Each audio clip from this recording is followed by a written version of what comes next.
Ces programmes vous est proposé par l'Église Carne.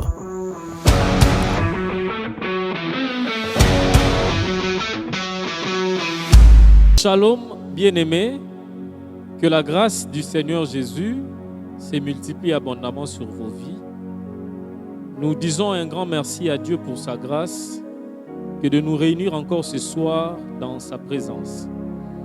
Vous savez, nous sommes pendant nos moments de culte d'enseignement et aujourd'hui, par la grâce de Dieu, nous allons aussi être enseignés par les Seigneurs. Mais avant tout, je voudrais que nous puissions prendre un moment dans l'adoration, un moment à dire merci à Jésus, un moment à élever le nom de Jésus, lui qui nous garde, lui qui nous aime, lui qui nous protège et qui nous sécurise. Et j'aimerais que nous puissions passer ces moments avec notre frère, Dieu merci, Nkungi, qui va nous conduire dans l'adoration. Nous allons dire merci à Jésus pour sa grâce. Frère, Dieu merci, à toi de jouer. Gloire,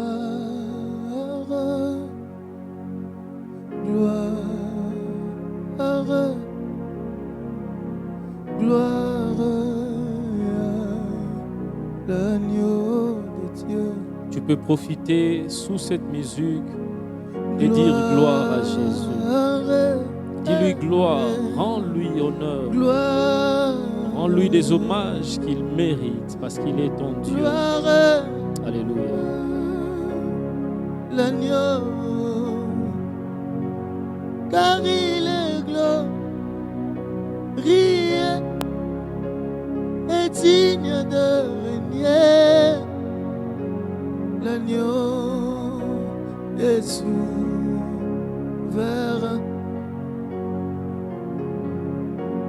Nous élevons nos mains pour l'adorer. L'agneau est souverain. Est-ce qu'un cœur peut dire merci à Jésus?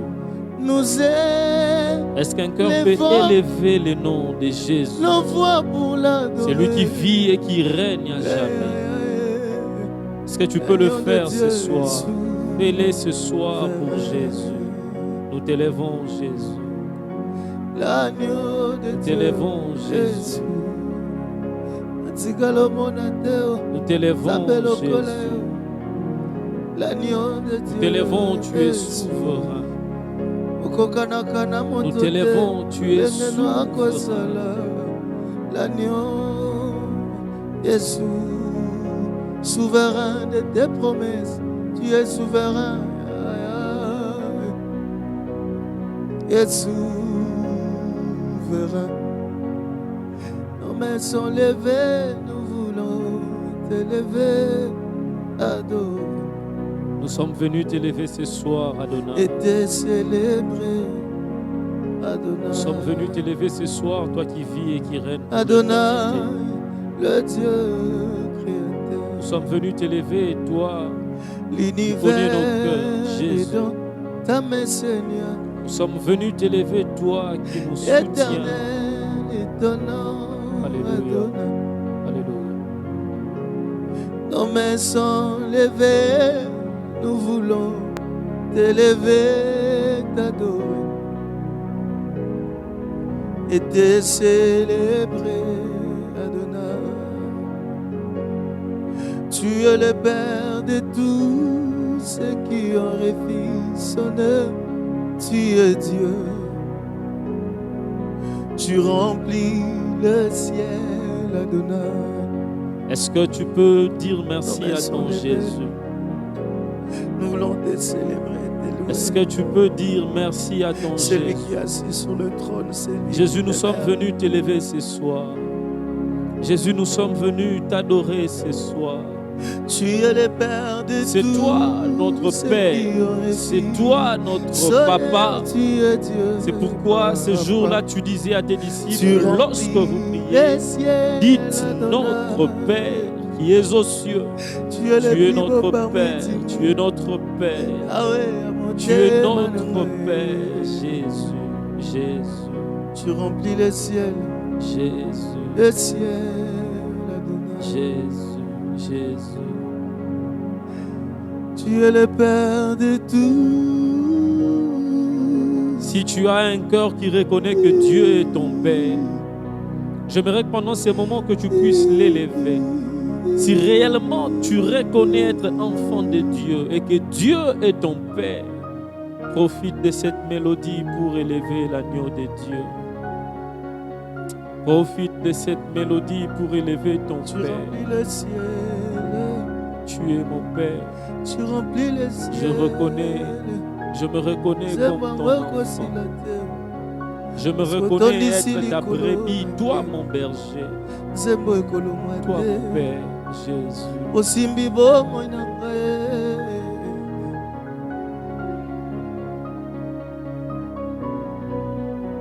Yes. Tu remplis le ciel, Adonai. D'où tu es à la maison, j'aimerais que tu acclames très fort pour le Seigneur. Est-ce que nous pouvons acclamer, pousser des cris de joie pour Jésus qui vit et qui règne à jamais? Alléluia. Fautec, toute écriture est inspirée des dieux.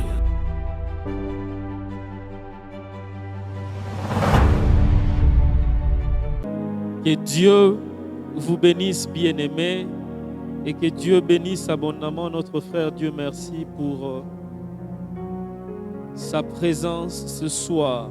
Nous sommes très contents d'être encore avec vous ce soir et nous croyons que par la grâce du Seigneur, nous allons continuer à partager ces bons moments. Nous partageons autour d'un thème que nous avons intitulé « Les petits enfants ».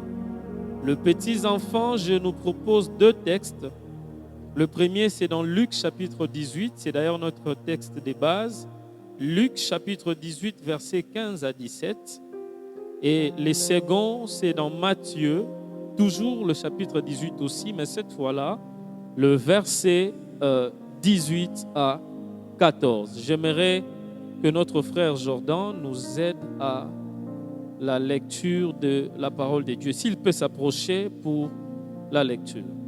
Luc chapitre 18, versets 15 à 17. Nous lisons la parole de Jésus. On lui amena aussi les enfants, afin qu'il les touchât.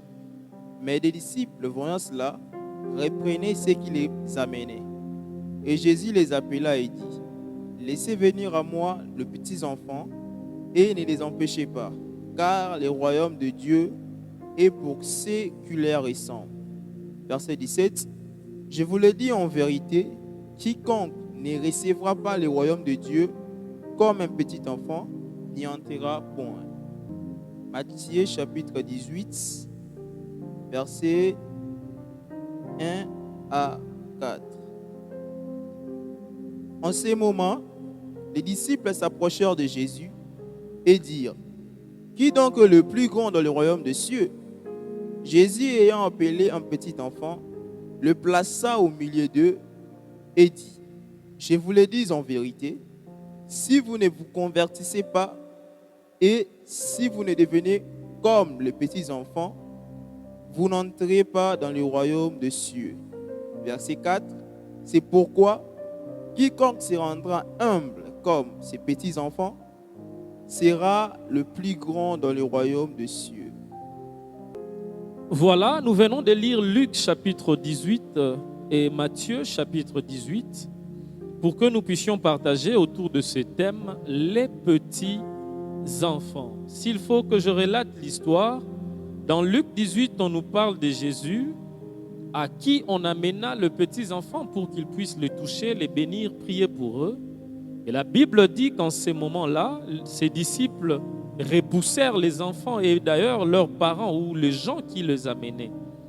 Et soudainement, Jésus leur dit, « N'empêchez pas les petits enfants venir à moi. » Il leur dit, « Laissez les enfants venir vers moi, car le royaume des cieux est pour ceux qui leur sont semblables. » Et dans le verset 17, Jésus conclut en disant que je vous le dis en vérité, quiconque ne recevra pas le royaume des cieux comme l'un de ses petits-enfants, n'y entrera point. Et dans Matthieu 18, c'était les disciples de Jésus qui étaient de discuter autour de qui devrait être grand dans le royaume de Dieu, dans le royaume des cieux.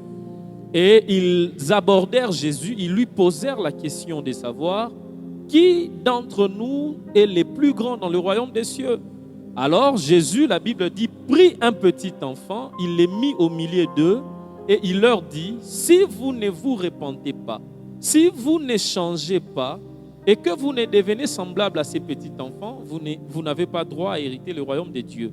Il leur dit, pour finir, que je vous le dis, si vous n'avez pas l'humilité, si vous ne devenez pas humble comme ces petits enfants, alors vous n'avez pas droit au royaume de Dieu. Ce qui est sûr, c'est que si vous lisez Luc 18, ou si vous lisez aussi Matthieu 18, vous verrez qu'on parle d'un côté du royaume de Dieu, et de l'autre côté, on parle du royaume des cieux. J'aimerais déjà préciser que ce sont des termes similaires, ce sont des termes synonymes qui veulent tous dire une seule chose qui est le ciel, qui est le royaume de Dieu, d'ailleurs comme Jésus le dit, comme le ciel. Jésus a dit deux choses qui me retiennent et que je voudrais que nous puissions partager ce soir. Dans Luc chapitre 18, Jésus commence par dire, il dit ceci, il dit le royaume de Dieu est pour ceux qui ressemblent aux petits enfants. C'est la première des choses que Jésus dit.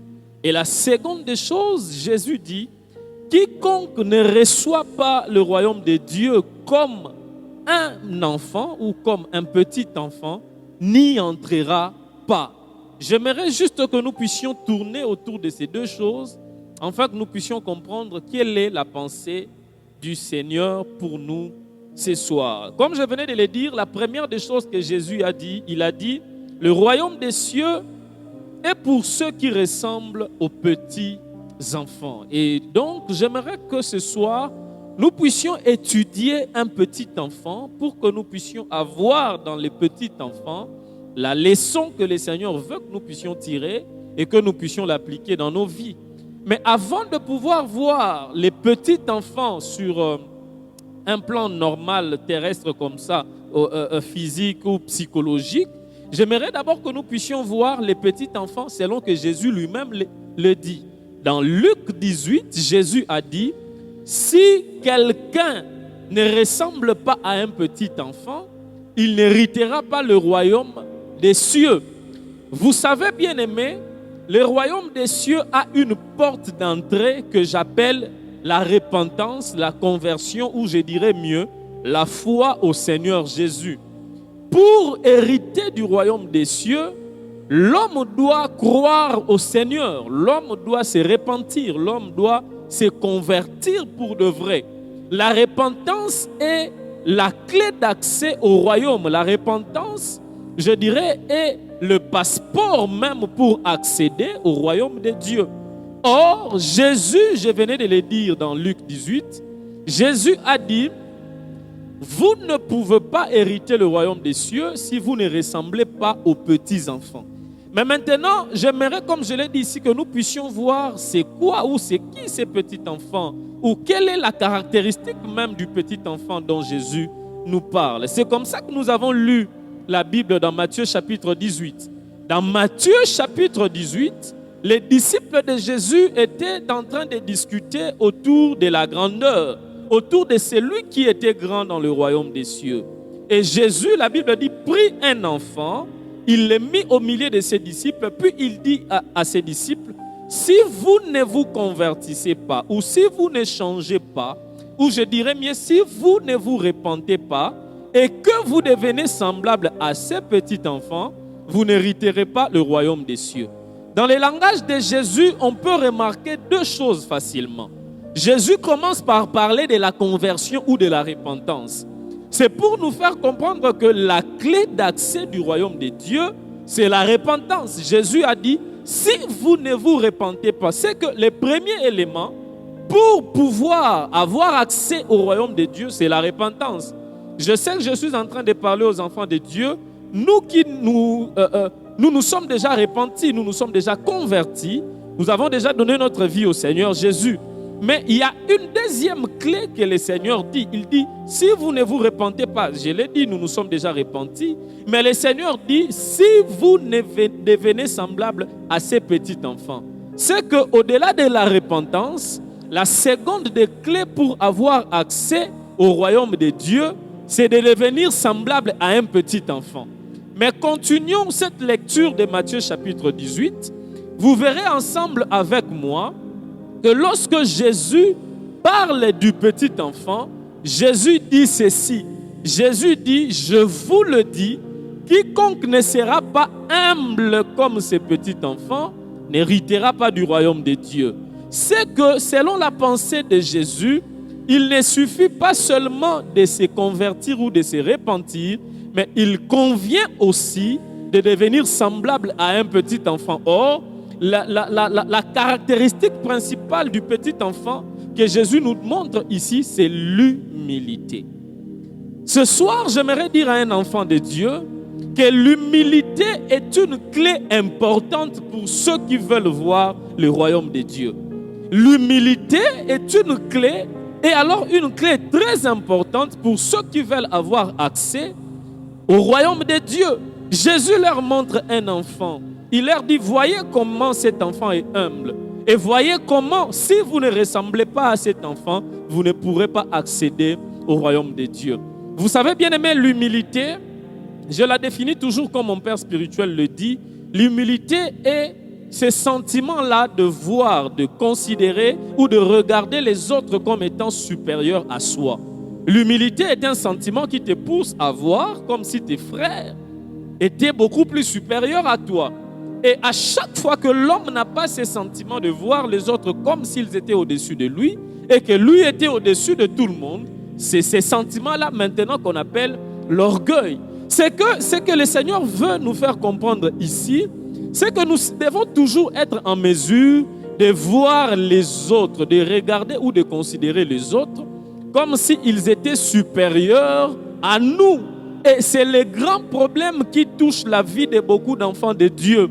Nous sommes enfants de Dieu, serviteurs et servantes de Dieu. Nous pouvons le dire que nous sommes convertis, nous sommes repentis, mais il y a beaucoup d'entre nous qui ne vivent pas dans l'humilité. Il y a beaucoup d'entre nous qui, jusque-là, vivent encore dans l'orgueil. L'orgueil, d'ailleurs, parmi ses frères. Il y a beaucoup d'entre nous qui n'ont pas encore un cœur humble. Il y a beaucoup d'entre nous qui n'ont pas un esprit humble. Il y a beaucoup d'entre nous qui ne sont pas humbles. J'aimerais te dire, toi qui me suis ce soir, que l'humilité est une clé. Et alors, une clé très importante pour toi, afin d'avoir accès au royaume de Dieu. Le Seigneur veut à ce que nous soyons humbles. La Bible dit que Dieu fait grâce aux humbles. La Bible dit que Dieu résiste aux orgueilleux. Mon frère, ma soeur, si tu vis dans l'orgueil, sache que tu ne plais pas au Seigneur.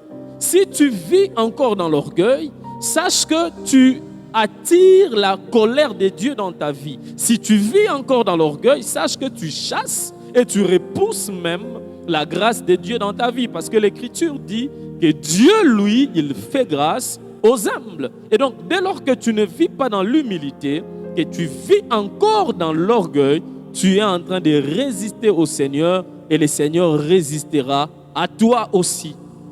L'humilité. Il a dit, si vous ne devenez pas semblable à ces petits enfants, si vous ne devenez pas humble comme ces petits enfants, vous n'aurez pas droit au royaume de Dieu. Mais j'aimerais rapidement aussi nous dire, quand nous parlons de l'humilité, je vois toujours l'humilité comme étant l'obéissance de l'homme à la parole de Dieu. Je vois l'humilité comme étant l'obéissance de l'homme à l'ainsi dit l'Éternel. Vous lirez avec moi bien de fois dans les livres d'Exode, dans les livres de Nombre, ou même dans les livres de Lévitique parfois. Si vous lisez, vous verrez, à chaque fois que Israël désobéissait à l'Éternel, l'Éternel revenait vers Moïse pour lui dire que ce peuple n'a pas un cœur humble envers moi.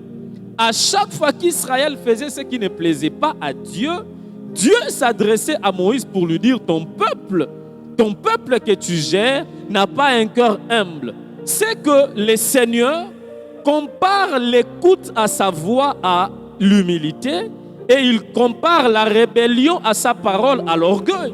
C'est que quand nous parlons de l'humilité ici, je le vois d'abord comme étant ce sentiment de vivre en société avec ses frères, mais je le vois aussi comme étant l'obéissance de l'homme à la parole de l'Éternel. À chaque fois que tu marches en l'encontre de la parole de Dieu, sache que tu ne vis pas dans l'humilité. À chaque fois que tu marches à l'encontre de l'ainsi dit l'Éternel, sache qu'aux yeux de Dieu, tu es un orgueilleux. Et Dieu veut te voir humble. Dieu veut te voir manifester ses cœurs humbles. C'est cela la pensée du Seigneur pour nous. C'est cela ce que Dieu veut pour nous.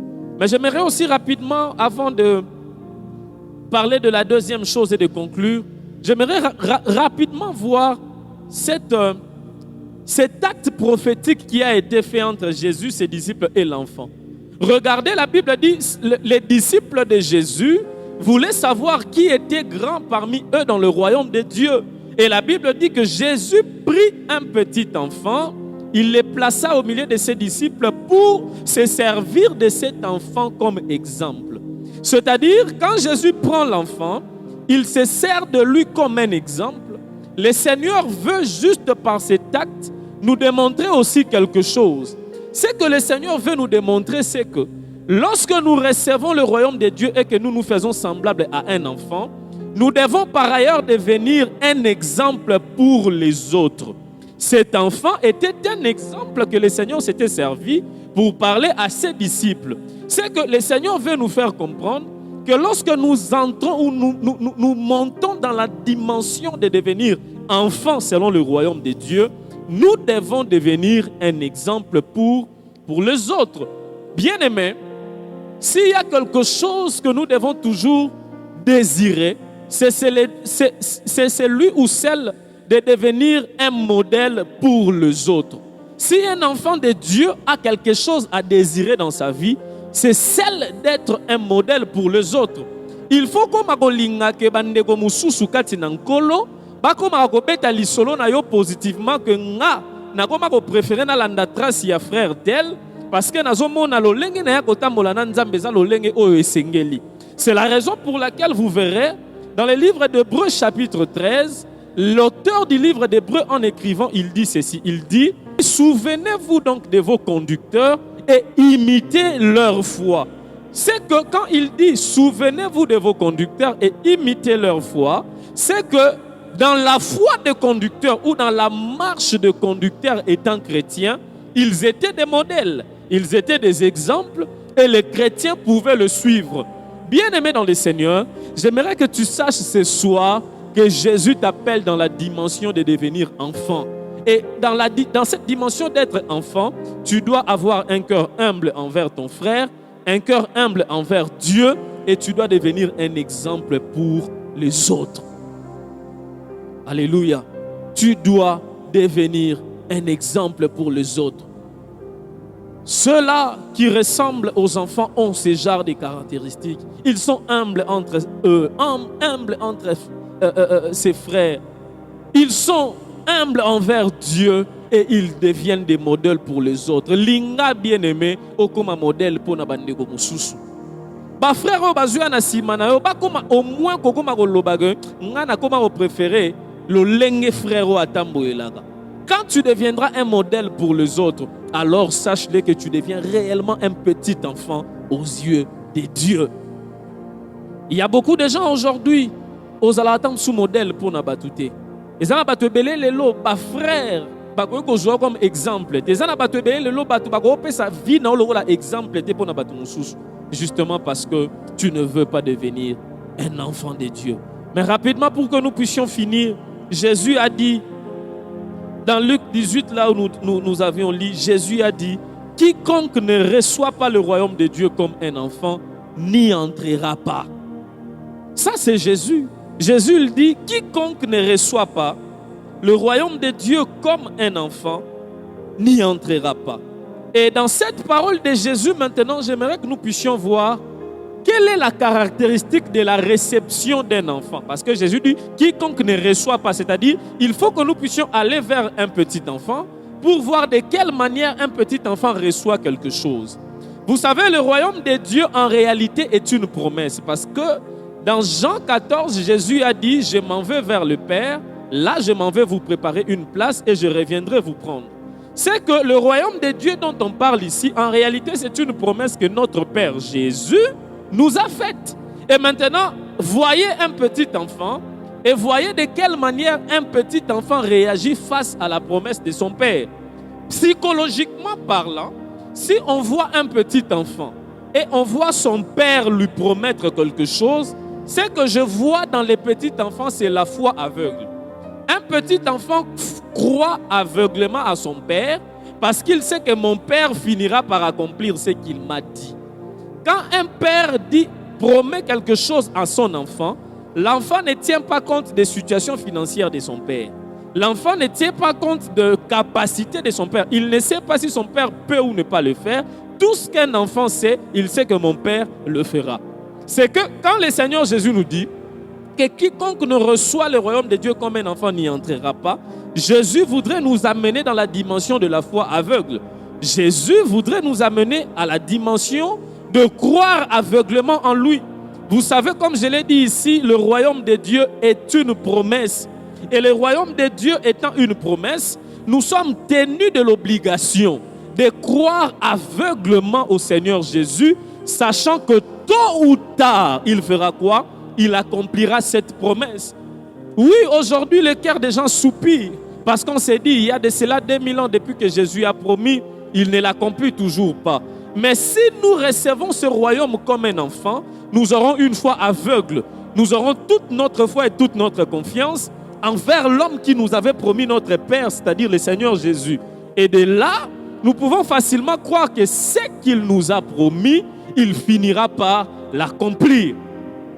Cette foi aveugle, je l'ai vue une fois dans la vie de l'apôtre Pierre. La Bible dit dans Jean chapitre 6, lorsque le temps devenait difficile, Jésus avait près de 70 disciples qui le suivaient. Mais à un moment, Jésus commençait à leur enraciner des choses qui devenaient compliquées. Il commençait à leur endoctriner des choses qui étaient compliquées au point que Jésus leur a dit que si vous ne prenez pas part à ma chair et à mon sang, vous n'êtes pas digne de me suivre. La Bible dit en ce moment-là, 60 partirent et 12 disciples seulement restèrent. Et Jésus se tourna, regarda ses 12 disciples, il leur posa la question de savoir, et vous, pourquoi n'êtes-vous pas partis? La Bible dit dans Jean 6, 68, que Pierre répondit à Jésus en disant, à qui irions-nous? C'est toi qui as les paroles de la vie. Voyez dans Pierre cette foi aveugle. Voyez dans les autres disciples aussi qui étaient derrière Pierre, cette foi aveugle. Ils ne comprenaient peut-être pas comment est-ce que nous pourrions avoir part à sa chair et à son sang. Ils ne savaient peut-être pas comment est-ce que ça pouvait se faire, mais tout ce que Pierre savait, qu'il n'avait nulle autre part où aller, car c'est Jésus qui avait les paroles de la vie. Bien-aimé, j'aimerais te dire que nous devons avoir cette foi aveugle. La foi aveugle d'un enfant a une caractéristique très importante. La foi aveugle de l'enfant fait en sorte que l'enfant ne puisse pas voir la durée du temps. Un enfant, quand son père le promet, même pendant son père serait en train de se rechercher pour réaliser sa promesse, l'enfant ne voit pas qu'il y a le temps qui passe. L'enfant, il sait seulement que mon père m'avait promis, il finira par le faire. Or, puisque nous n'avons plus la foi d'un enfant, ce qui nous amène aujourd'hui à regarder les temps, à voir les temps et à se poser la question, est-ce que réellement le Seigneur reviendra prendre son Église? C'est justement parce que nous n'avons pas la foi d'un enfant. C'est justement parce que nous ne croyons plus que le Seigneur qui nous a promis est notre Père, et c'est parce que nous n'avons plus une foi aveugle. Bien-aimés, quand Israël avait vu leur âge, quand Israël savait qu'ils étaient assez âgés, quand Israël savait que parmi eux, il y avait des vieillards, il y avait des jeunes, il y avait des plus petits, Israël ne savait pas avoir un cœur qui patientait. Et la Bible dit dans Exode 32 que le Seigneur avait appelé Moïse sur la montagne. Moïse était avec Dieu sur la montagne. Et Israël, puisqu'ils avaient le regard fixé sur les temps, la Bible dit que Israël avait un cœur impatient au point d'approcher Aaron et de lui dire « Fais-nous un Dieu que nous voyons ». Car c'est Moïse, nous ne savons ce qu'il est devenu. Cette scène représente ou symbolise réellement ce qui se passe aujourd'hui avec ceux-là qui n'ont pas le cœur d'un enfant et qui n'ont pas une foi aveugle au Seigneur Jésus. Le Seigneur Jésus est comme Moïse qui est monté sur la montagne, la véritable montagne d'ailleurs qui est le ciel. Il est là au ciel et il nous a promis de revenir un jour, c'est-à-dire de descendre un jour pour nous prendre. Et parce que nous ne sommes plus des enfants, et parce que nous n'avons pas la foi aveugle d'un enfant, nous commençons à regarder les temps. Et puisque nous regardons les temps, notre foi commence à se refroidir. La foi se refroidit au point que nous commençons exactement à faire la même chose comme Israël l'avait fait. Israël était fatigué d'attendre un Moïse qui était parti et même un Moïse dont il ne connaissait pas le sort. Aujourd'hui, puisque nous avons perdu la foi des enfants, nous commençons à voir le temps. On s'est dit, est-ce que réellement Jésus reviendra encore? J'aimerais te dire, toi qui me suis, mon frère, ma soeur, Jésus est notre Père. Et étant notre Père, sa parole ne faillit pas. Ses promesses ne faillissent jamais. Sache-le qu'un jour, il reviendra nous prendre. Et puisqu'il reviendra nous prendre, tout ce que tu as besoin, tout ce dont tu as besoin, c'est d'avoir une foi d'enfant. C'est d'avoir une foi aveugle qui croit aveuglement qu'un jour le Seigneur reviendra nous prendre. J'aimerais que par cette parole que nous puissions prier pendant 1 ou 2 minutes. J'aimerais que par cette parole que nous puissions dire au Seigneur, aide-nous à avoir la foi des petits-enfants. Aide-nous à devenir réellement des petits-enfants. Que nous puissions, si possible, croire aveuglement à toi, car nous savons que tu reviendras. Mais si seulement nos cœurs, si seulement nos yeux essayent de voir les temps des hommes, alors notre foi se refroidira.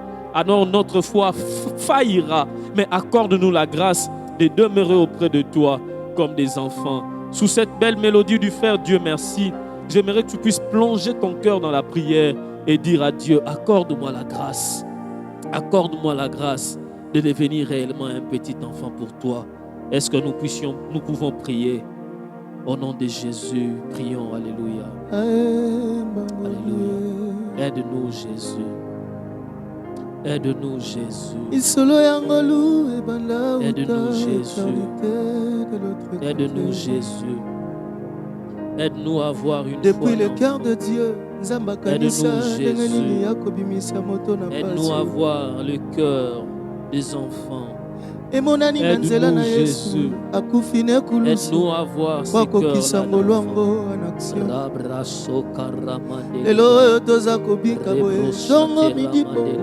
C'est le sacrifice de Dieu en notre faveur.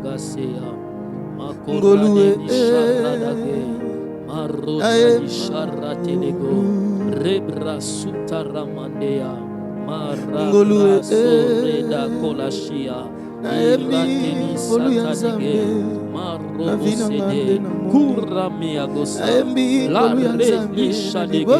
accorde-nous la grâce, Jésus. Accorde-nous la grâce, Jésus. Accorde-nous la grâce, Jésus. Accorde-nous la grâce, Père. Accorde-nous la grâce, Adonai. Accorde-nous la grâce, Jésus. Accorde-nous la grâce, Jésus. Que nous puissions avoir cette foi d'enfant. Que nous puissions croire aveuglement à toi. Que nous puissions rester attachés à ton retour. Nous savons que tu reviendras. Nous savons que ton retour est imminent. Accorde-nous la grâce. Prie, bien-aimé, prie. Demande à Dieu de t'accorder la grâce. Demande à Dieu de ne pas t'abandonner afin que ta foi ne puisse pas faillir. Beaucoup aujourd'hui ont perdu cette foi. Beaucoup aujourd'hui n'espèrent plus, ne croient plus au retour de Christ. Mais que le Seigneur nous fasse grâce. Prie, prie. Alléluia, alléluia. Alléluia, alléluia, alléluia. Tu reviendras un jour. Tu reviendras un jour. Oya kozwa lingomba na yo Yesu. Oya kozwa bisoto yebi. Accorde-nous la grâce. Yes. Accorde-nous la grâce. ngolu ya Nzambe mpona vi na nga soki nakomi oyo nazalelo nayembi ngolu o Jésus. ekomi oyebisanga nzembo ngolu o esalinga bolamu ngolu ya Nzambe ebongiselinga ebonga penepene ya tata ngolu o ngolu epesinga oyo nasengaki te mokolo ngolu ekotaki nde epesinga ebonga. Yes. Je peux prier. Seigneur, merci de nous avoir enseigné ce soir. Nous croyons que ta parole ne faillit pas. Nous croyons et nous te demandons de nous soutenir. Soutiens notre foi afin qu'au jour de ton retour, que nous prenions part à ta gloire. Jésus disait dans Luc 18, 1, il disait, lorsque le Fils de l'homme reviendra, trouvera-t-il la foi sur la terre? Accorde-nous ta grâce, étant tes enfants, étant tes serviteurs et servantes. Accorde-nous expressement cette grâce afin que nous puissions tenir ferme dans cette foi comme des petits enfants et qu'au jour de ta gloire, que nous prenions part. Au nom de Jésus, nous avons ainsi prié et nous disons ensemble, merci Seigneur Jésus. Amen. Fotech, toute écriture est inspirée des dieux.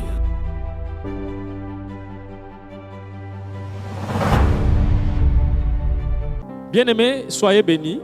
Nous vous disons un grand merci pour ces temps que vous avez disposés pour les Seigneurs. Et merci énormément à notre frère Dieu merci.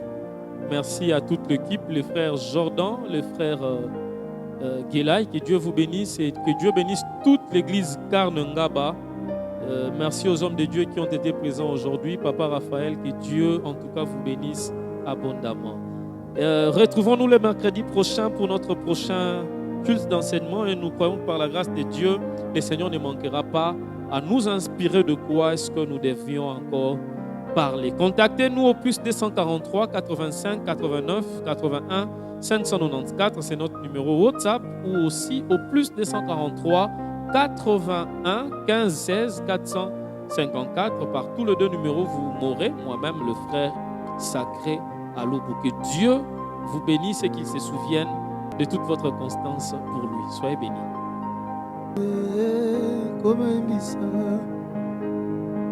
Isolo yangolu ebanda uta éternité de l'autre côté.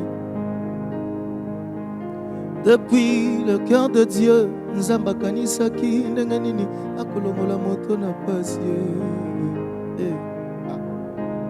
Emonani na nzela na Yesu akufine kulusu wako kisango lwango en action. Kasi oyo toza kobika boye tongo midi pourquoi? C'est le sacrifice de Dieu en notre faveur. Aemba ngolu namona lolenge nyonso olue aemba ngolu esalelinga oyo bato basala te epesinga kiti penepene ya Nzambe epesinga ebongiselinga esika mokolo na kozonga na vanda mokolo na koya na vanda ngolu ya Nzambe kalkile na ngai te kalkile ya ye moko naemba ngolu. Ces programmes vous est proposé par l'Église Carne.